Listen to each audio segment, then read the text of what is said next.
So if the like that 10 is negative 180 plus x, so for the sign there in the middle change. Like then it will be, Is it minus 120? not in the middle like outside there with So- by the 10. I would, to answer that, when you are given the compound angle like that, you would still read it as the one with the 180 first. In this case, it will then be negative 180 plus x. So it's measuring negatively. In other words, instead of having a 180 plus x, which is from 180 into the third quadrant, you would now look at 360 and measure 180 that way, and then plus x would throw you also in the third quadrant. Okay, so it's just a way of, are you with me? Remember, negative angles, let me just do that.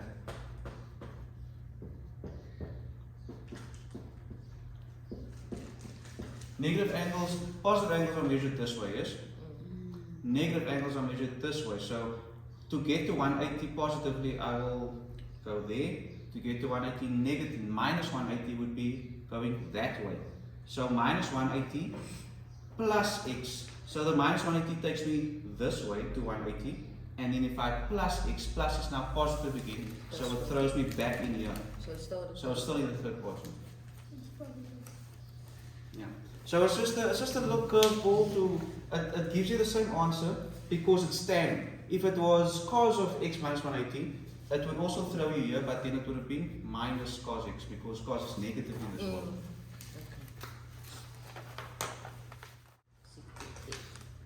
So 180 plus theta there, tan 180 plus theta is ons nou tan theta.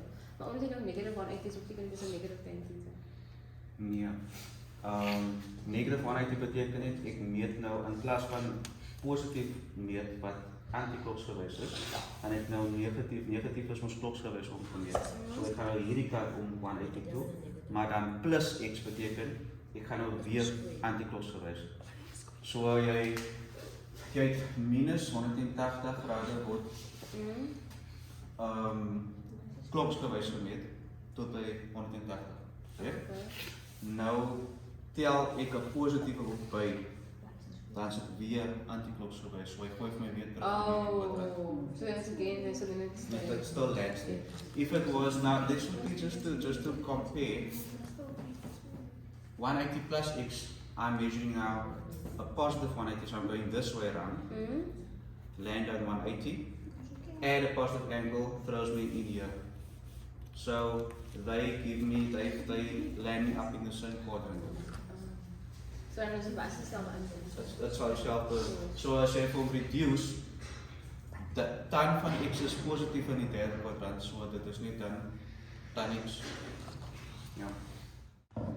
My cos squared 180 plus x, or cos squared theta, I can rewrite as,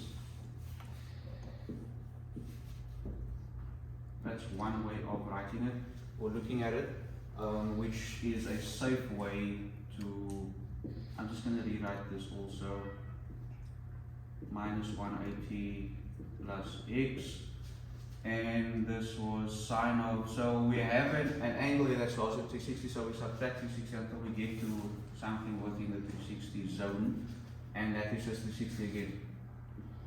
Is everyone okay with that? Yes. And times cos x.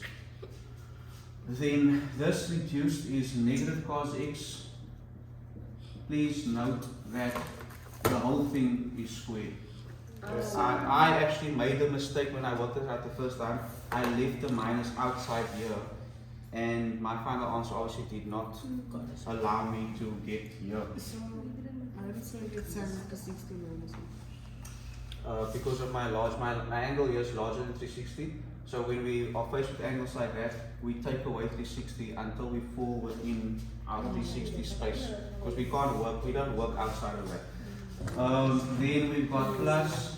So we've looked at why this is then still positive tan x, because tan of minus 180 plus x drops me in the third quadrant, so that is where tan is positive. That's tan of x. And then sine of 360 minus x is in the fourth quadrant where sine is negative. Note that I'm not saying negative sine x. like this, because then I'm going to think that this is now separate terms.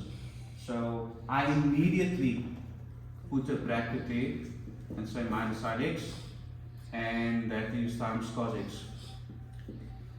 Are we still together? Let's just do that. Then this will become cos squared x,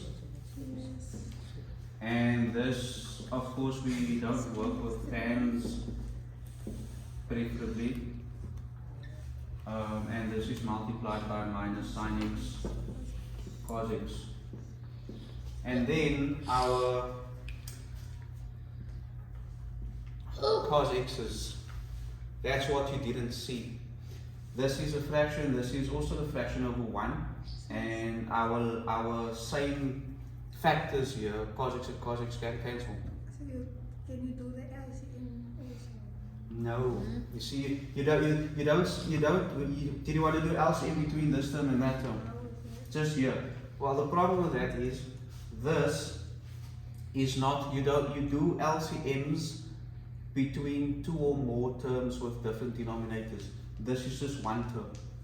I don't need LCM. You with me? Okay, so yes. Is this now over 1?